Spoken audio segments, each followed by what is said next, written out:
Thank you for staying with us.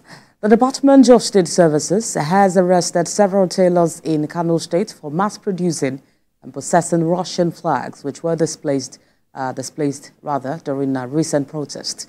The Secret Police announced the arrest on their official social media handle, citing the controversial display of the flags on the 5th day of the protest.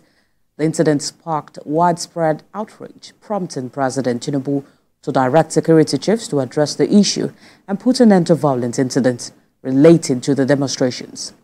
The federal government has also condemned the waving of Russian flags, labeling it an act of treason. Well, joining us via Zoom from the United States of America to discuss the implications of the DSS arrest, the government stance on the issue, and the ongoing protest is a former Assistant Director of the State Security Service, Dennis Amakri. Good morning. Thank you for joining us on TVC Breakfast. Good morning for having me. And also joining us is Roy Okedibie, a military veteran and a security consultant. Good morning. Good morning, Roy. I hope I got that name right. Good morning. It's Ohidebie. Thank you very much. Thank you very much for that. So straight into the conversation. I'm sure you have been following up on updates, even if you're not in the country, about how the protest has been going. The last few days, we've seen a high level of synergy among security operatives, the police, the DSS, and also the military. Just before things turned sour, we now started hearing alleged, incident of mutiny, subversion, some persons trying to take advantage, undue advantage, like the president said of the protesters. So very quickly, let's begin with you, Dennis. Talk to us about your own assessment of how the security agencies have performed in this situation. Okay, thank you very much. I think the security agencies have done very well. If you remember very well, they predicted this particular incident where they felt that some people would hijack the protests. And we've advised at that time that they either stop the protest or they should ask the police to be very closely, marking the protests so that we don't have any of these people coming to hijack it. But you can see what has happened in Kano and some parts of the north, where you have some people flying the Russian flag. In fact, looking at it again, you find out that maybe those flags are not actually Russian because of the horizontal and vertical way that the tailor must have sewn it. But if they are there shouting for Russia to come or military to come, then of course the subversion has taken place, and subversion is treason. So these are the issues on ground, and I'm happy that the security agencies are on top of it to look at the implications of the far-reaching implications of what is happening. All right, to you, Roy. You are a military veteran, so I'm sure you have, encountered things like this. Taking a look at the trend of what has gone on in the past few days, what do you make of this? And what is the message you're trying to, send to Nigerians? Thank you very much. Good morning. Good morning. This is a challenge to me, because it's very difficult for me to keep explaining things that I expect that our high-profile security agents and government supposed to have used global understanding to curtail. Now, we look at insecurity situations. Insecurity situations are the times that you react. That is the time you pull out your armor tanks, you bring out your guns. Security situations are the times that you mitigate opportunities for vulnerabilities to be exploited and we get into insecurity. So if we have security agencies, they are supposed to preempt, which they did. So when you do that, you make sure you mitigate occurrences. How? That guy was picked up after the flags were flying. So we don't see that as a perfect scenario. We expect that such a man would have been picked up before the protest kicked off on that date. That's one. Two, we expect that all the agencies, the police have their intelligence unit, the military has their intelligence unit, you know, even the DSS could have penetrated every nook and cranny with their own modes. We call it countermeasures, okay? You have your people as wheelbarrow pushers, you have your people riding scooters, you have your people selling waters, you have your people amongst the perpetrators. And that is how you could nip, arrest, and separate all those people that are coming to cause chaos. You know, because you know that as a government, the people have right to protest. So since they have right to protest, your job as taking monies from taxpayers for your salaries is to make sure they exercise their democratic right and protest peacefully. So you would have extracted before you will be reacting to lone wolf situations on that day. So I see this as a failure, and I expect that if we sit on it properly, we will be guided adequately. But if we want to cover it up and make it look good, our security agent leadership will not understand that this is gross failure. And it happened to Donald Trump, who is the next president in Nigeria, that such a failure will take his life. Mr. Ohidebe, you know, with what you have said, what comes to mind is the fact that the security operatives are possibly being cautious. You know, it's a protest. And so if they have picked someone holding such a flag, it might amount to news going around that a protester is being handled. No, sir. Excuse me. I said you will pick the man generating that flag to be accessible to the protesters before the day. That is mitigation, not on the day that they are flying it.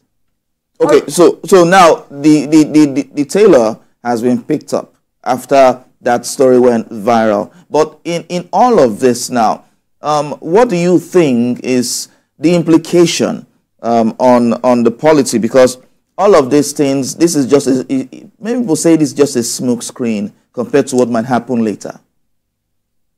It is not today. This is not the first time this thing is happening. From the time that we were in uniform, we have seen the NML, what they are doing, El Zagzaki boys. They still do it till today. They will come out en masse. They will take their own lives by going towards the bullets of the military people. We have seen them during the time of the Chief of Army Staff, where they held them ransom in Zaria, and so many of them were killed. We have seen situations where people come against government as non-state actors, armed to the teeth and supported by external bodies like Boko Haram that came from just a small arrest that was done for someone. So we have seen situations where people come against the state. My worry is that we don't put in mitigation methods. Look, it is easier and safer to mitigate than to react when things have gone out of hand. So if we want to continue in the direction of reaction, we'll continue to lose lives, economic turn down, and global embarrassment. So the next thing that will happen now is we are escalating the situations because we don't know how to go deep down and remove the root causes. That is our challenge right now. All right, Dennis, you heard what Roy has said, that the situation probably should have been prevented or should have been better managed just before the protest. But I'm wondering what kind of intelligence or preventive intelligence would have been put in place apart from the information that had been put out earlier before the protest, that some persons were actually trying to take undue advantage. It's not the first time we're even hearing, other stakeholders who reiterated this just before the protest. and the protest still went on. So I'm wondering what could really have been done to prevent this in the first place. Thank you very much. I agree with Roy that they should have mitigated it. But again, you heard the spokesman for the DSS when he was speaking that, you know, when they know these people, even before the protest started, but they are trying to be careful because this is democracy and you don't want to start arresting people and, you know, people, the uproar is going to go up again. Oh, they don't want us to, you know. But yes, if somebody was doing flags, you might not know, you know, even if you have people that are living in the same yard with that man, but they should have penetrated to know which kind of man is producing this amount of flags, you know. And of course, the flags, like I said earlier, some look like Russian, some are not Russian, some look like even Nigerian army. You know, the colors are the same, but, you know, when you look at the Russian flag, it is a horizontally placed white upon blue upon red. You know, so these are the things that you have to look at, and there is no need to jump into starting to arrest people, but I think the better job should have been done there. A better job should have been done there. So, looking at this this situation, how does this undermine the sovereignty of Nigeria? Well, you know, like I said, if somebody try to fly a foreign flag in a foreign country, in another country, then you can call it subversion, and subversion leads to treason. And then, of course, remember that the only place you can fly a foreign flag is the embassy of all the countries. They have their flags flying in their embassies, but not in a protest where there is a procession going on, and then you have foreign flags. And then, of course, they are voicing it. You know, some people were actually voicing it. Some were asking for the military to come back, you know.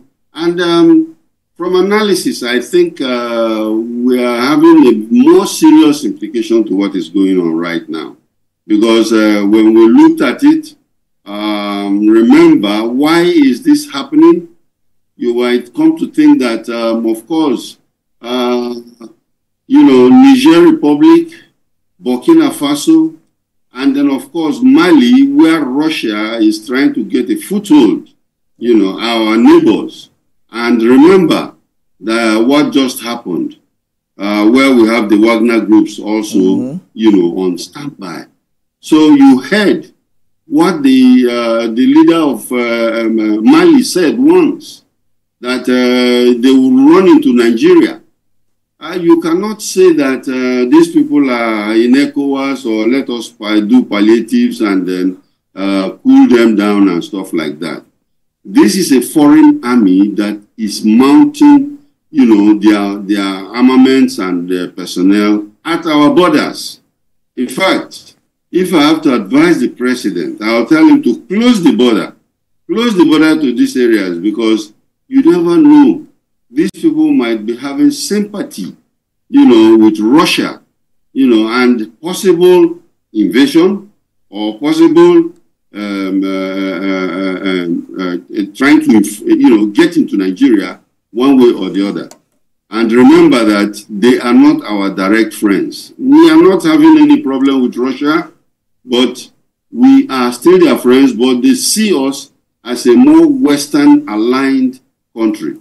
And these are things that we have to check. The AES states are not very happy with Nigeria, and we should know that. All right, Roy. So I would like you to, you know, react to what Dennis has said. Some of these flags look more like that of the military, has another color for Russia. And so I'm wondering why Russia in the first place. He also mentioned the fact that, this Wagner mercenaries have also attempted to get into Mali. I'm believing, or I'm trying to understand whether those who held those flags were not unaware of their intention. Was that even possible in the first place? Because they also, voiced the Russian, symbol. Okay, thank you very much for that. I think Oga Makri has dealt with that properly, but I want to take up that word sovereignty, that our sovereignty is being threatened, right? Okay, let me tell you something. The sovereignty of a country, it's its constitution. The constitution that is respected. The strength of a country are its institutions, the judiciary, the legislation, the executives that are responsible and responsive to the constitution and the people. Then the strength of a country are its agency, leadership with the military of territorial integrity, both water, sea, and land. Tell me, all these things I have mentioned now, which of them do we respect in Nigeria? The military that is supposed to be the one.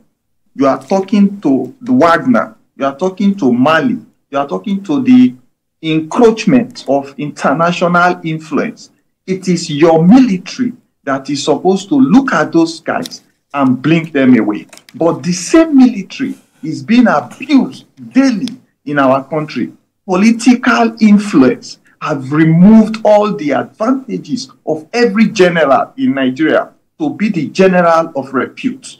The veteran community, till date, it is not even enjoyable to serve Nigerian military and exit with a hope that you are going into retirement. You must try to steal something. You must try to corner something somewhere to favor yourself and your family. Right now, promotion and respect for military hierarchy in Nigeria has been embraced away. So if we talk about sovereignty, what do you want to use to uphold that sovereignty? It's your constitution, it's your institutions, and it's your security agencies. The police, they are suffering. As I speak to you, they are used like handbag carriers for our elites in Nigeria. The DSS, they have no input in intelligence gathering. Why? Because when they arrest the people, the judicial process to accrue penalties that exist in our constitution is truncated by a phone call. Somebody calls and that case is thrown away. So, all right, Mr. Roy, we are still going to continue this conversation. Even on the front page of the newspaper this morning, it says the sponsors of the protest, some of them are in diaspora and are on the watch list of the NIS. But very quickly, let's go on a quick break. We'll be right back.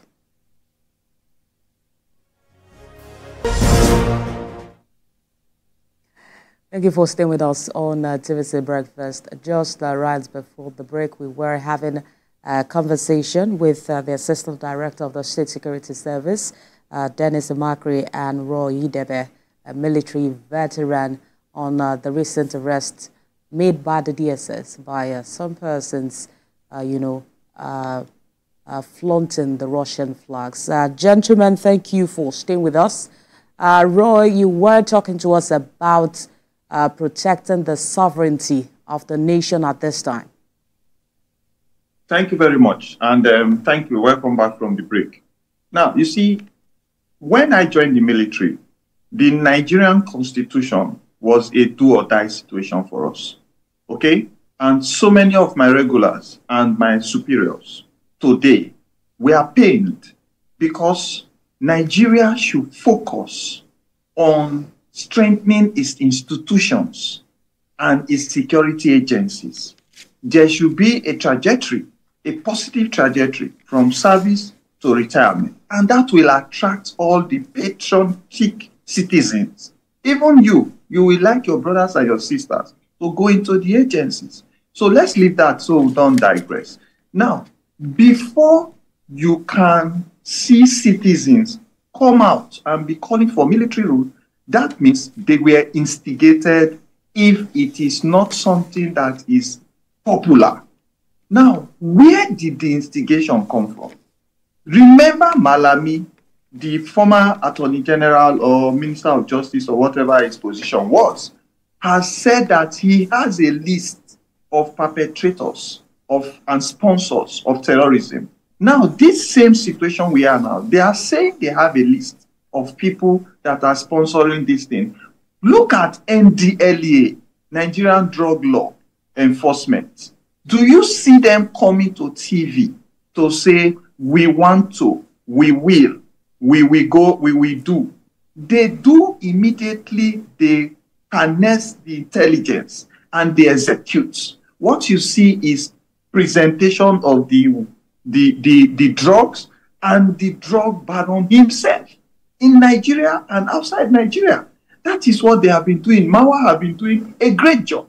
Now, we don't want to be hearing stories of these people have done this, these people are doing that.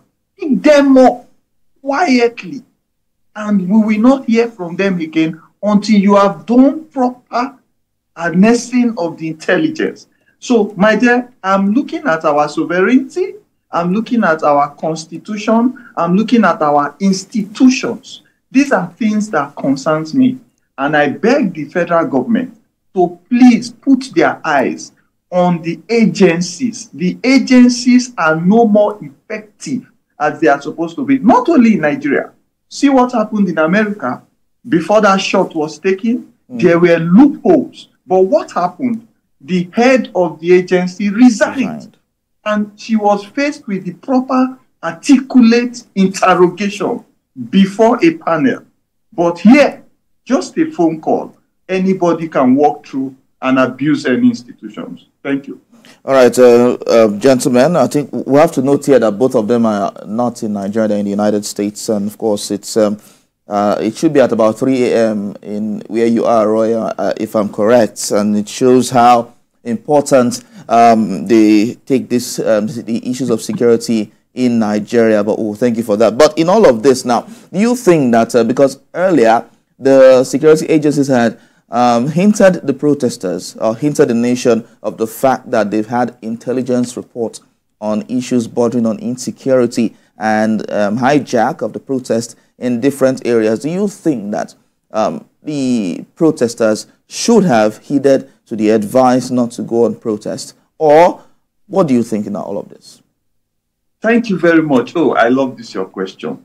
You see, at the draw up of that protest, I have done protests with the military veterans. You have covered it, TVC. We have presented our case to government many times by public procession and protest.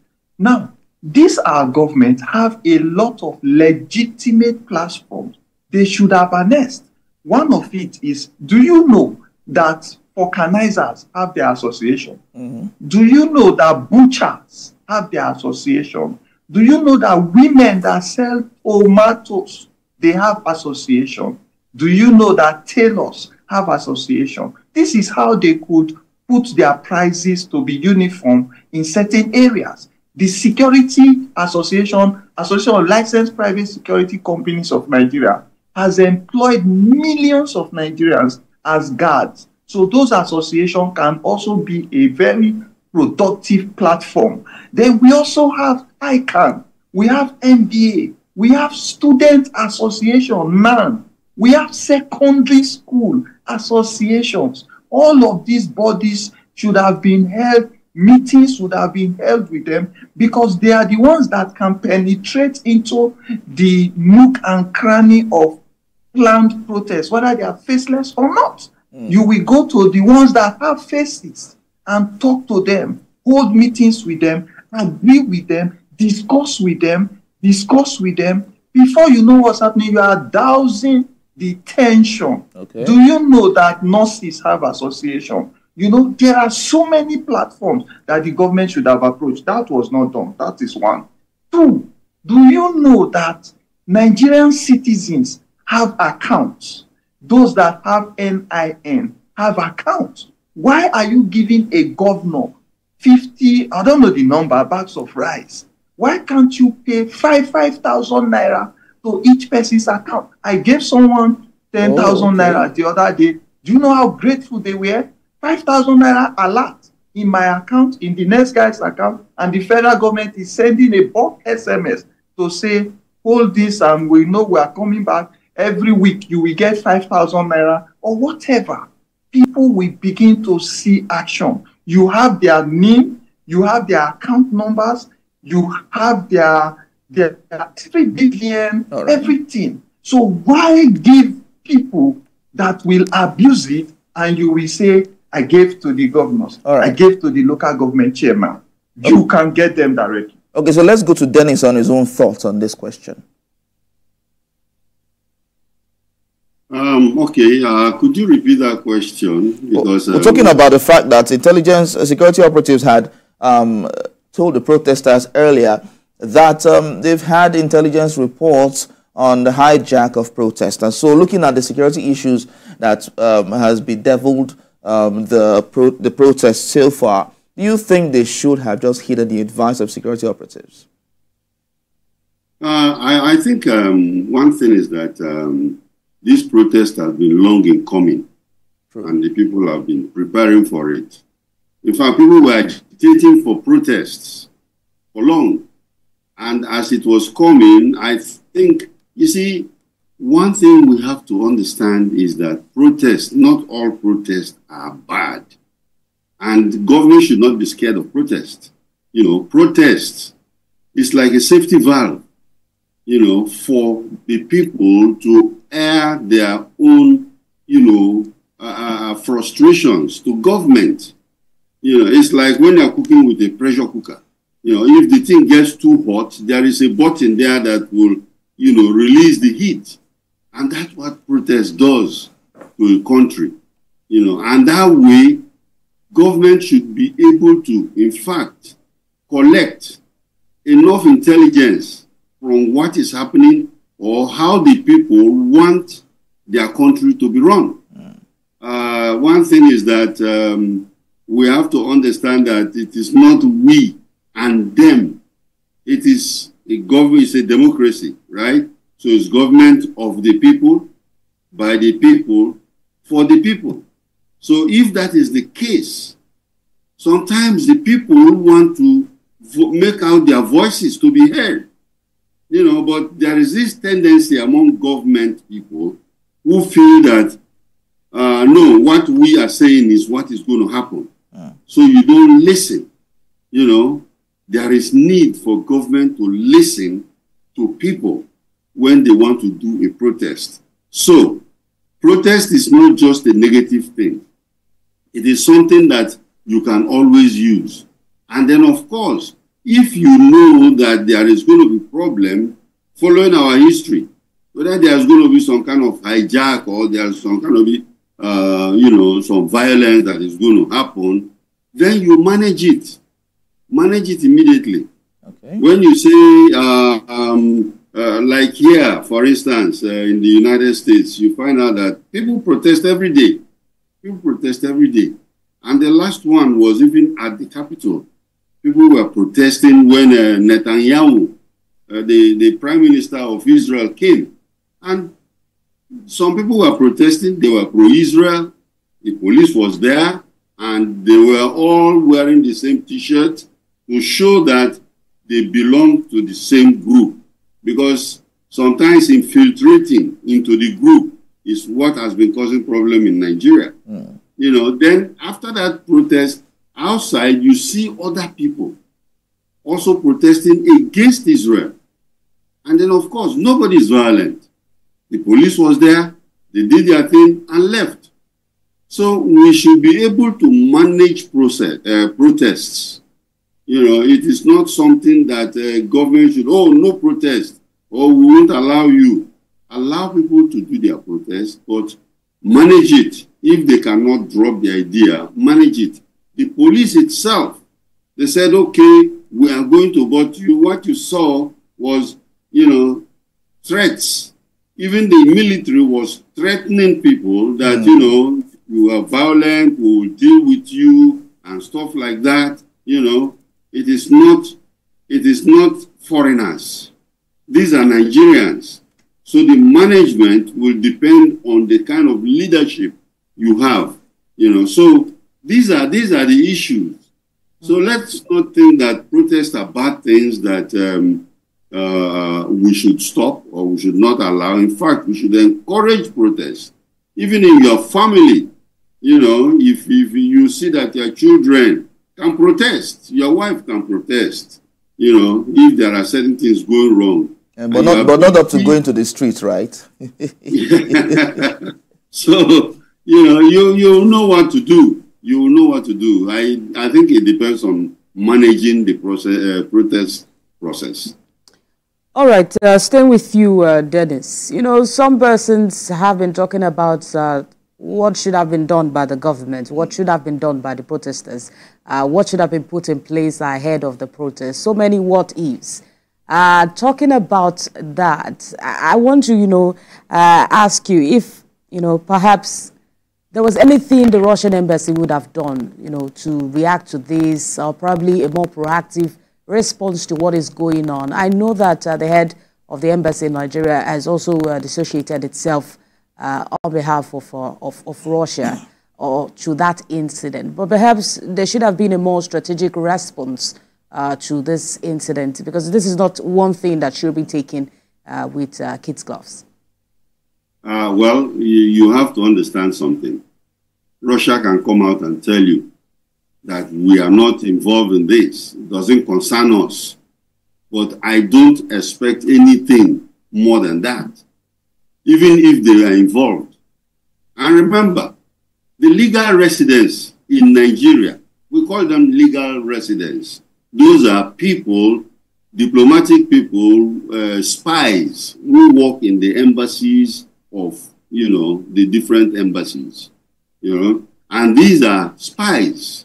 They come here to carry out espionage and subversion, you know, and these people live within Nigeria, but they are called legal residents because of the Geneva Convention, which allow every country to send their embassies to different countries. So fine, they are there. They will tell you that, in fact, Russia will be happy because Russia has been trying to get a foothold in West Africa. You know, so if Nigeria, which is the biggest country, fall under Russia, then they will be very happy because they are not very happy that we are pro-Western. You know, so these are the dynamics, the international political dynamics that are going on, and they will be happy that if Nigeria is coming towards them. Wagner, look at what happened in the AES states, Mali, Burkina Faso, and Niger. You know, they overthrew their governments. They were military. And of course, the West is saying, no, we don't want military. We don't want military. They went through the ECOWAS to say, in fact, they nearly attacked Niger to say that if you don't go back to civilian democracy, we are going to, you know, attack you in 11 days. At that time, we also advised that they should not, because these are our neighbors, you know. And now, Wagner, the Russians have gone in there and they are dealing with them, trading with them in warfare armaments and stuff like that. They will be very, very happy if they have to also get Nigeria on that side, you know, to spite the West. And when I say the West, I'm talking of the US and the United Kingdom. So these are the dynamics going on. Right. So don't forget about the statement of the embassy of Russian embassy. Russia Yes. Telling you stuff. Yes. All right. So, Roy, do you have any reaction to what Dennis has said as regards probably a more proactive approach by the Russian embassy in Nigeria? And probably what is going to be the implication of this on diplomatic relations with Russia? Well, nothing will happen. You know, we